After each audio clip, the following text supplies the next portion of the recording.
The rise of empire is our new topic, and here is the introduction of the chapter. So, after the age of small kingdoms and Mahajanapadas, some powerful rulers in ancient India began to build large empires. So, after the age of small kingdoms and Mahajanapadas, what happened? Some powerful rulers in India began to build large empires. Now, these empires stretched over vast territories and brought many small regions under a single authority. This chapter explores how and why these empires emerged. So, basically, the chapter is about the empires, the rise of the empires. Okay, so small kingdoms and Mahajanapadas were just began to build large empires, and as a result, we have seen the rise of empire. Now, what is an empire? An empire is a large political entity where a powerful ruler, the emperor, earlier what happened? The emperors were there, right? So the emperor controls various smaller kingdoms or territories, often allowing them internal autonomy. Autonomy means the right, while demanding tribute like the money, goods, or grain. So, an empire is a large political entity where the ruler, that is the emperor, it controls the smaller kingdoms or the territories and often allow them for the internal right, and the emperor demand in return from the small kingdom like the money, goods, or grain. The terms derived from the Latin imperium mean supreme power. In ancient India, emperors held great titles like Samraj, Adhiraja, and Rajadhiraja. So, in this way, an empire is a large political entity where the ruler was emperor. Okay, and this emperor used to control over small kingdoms, and in return, he just demand the tribute like the money, goods, or grain also. So, this is empire. Now, how did empires form?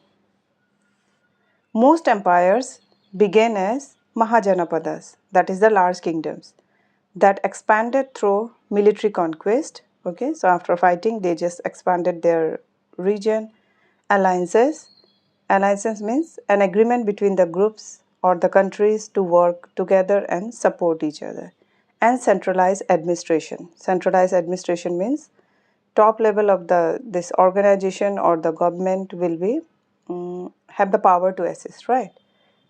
So most empire began and that expanded through the military conquest, alliances, and centralized administration.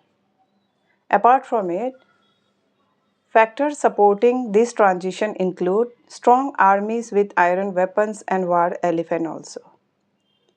Resources-rich regions like the Magadha with its fertile land, forests, rivers, and iron ore.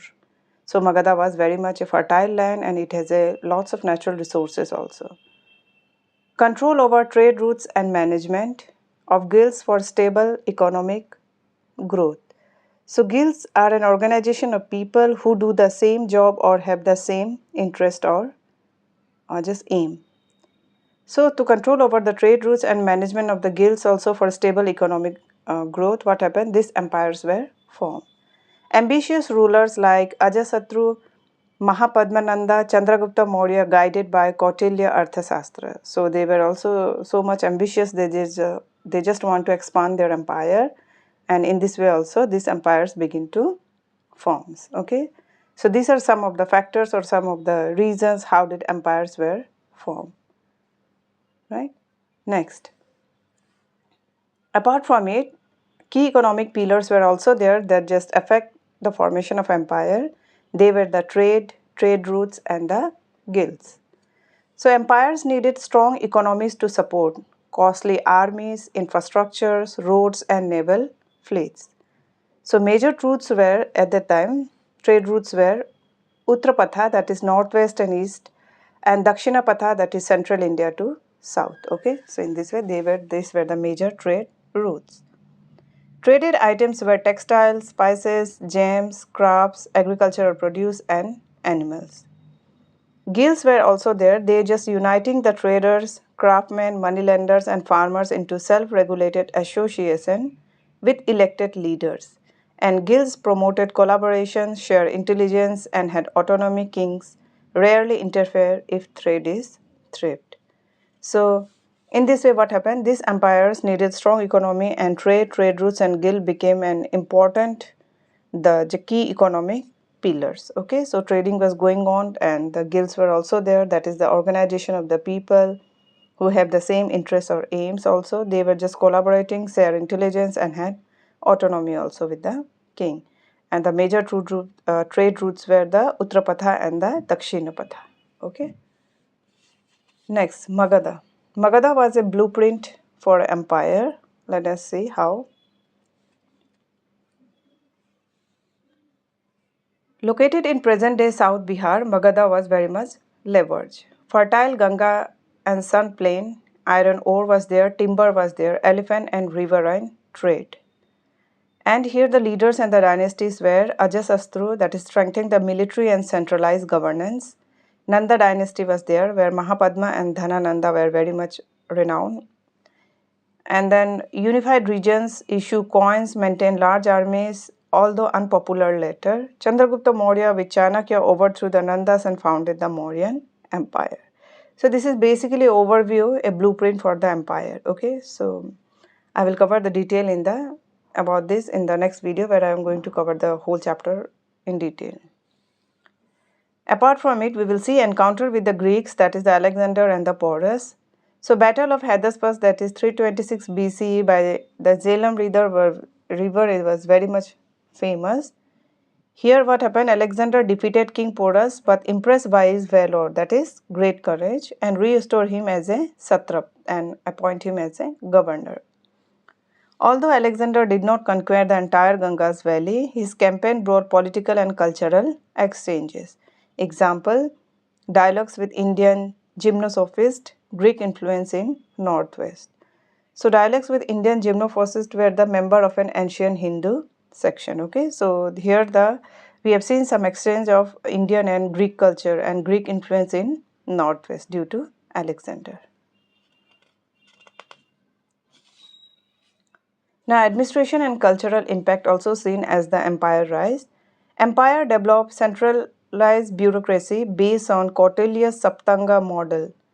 Ruler, ministers, capital, treasury, armies, allies and territories. So in this way, they have been shaped the whole empire. The Mauryas built fortified capitals like the Patliputra with walls, moats and drawbridges. Groove infrastructure have also seen where the roads, irrigation and urban planning was there. And in cultural architecture, stupas were there, pillars like the Sachi, Asoka Edict and rock-cut cave showcasing Buddhist influence and artistry was also seen. So this is the administration and cultural impact as the rise of empire. Lastly, role of Asoka and Dharma. Post Kalinga War, Ashoka adopted Buddhist principles and renounced violence and issued moral ethics promoting welfare and justice. His instruction emphasized welfare of all living beings, impartial justice and periodic and inspection every 5 years. Okay. So this is the role of Asoka also in just rising its empire. So this is the rise of empire, where we have seen how empire have been stretched over vast territories and many smaller regions where just came into single authorities, and in this way the rise of empires was emerged. So this much for this topic.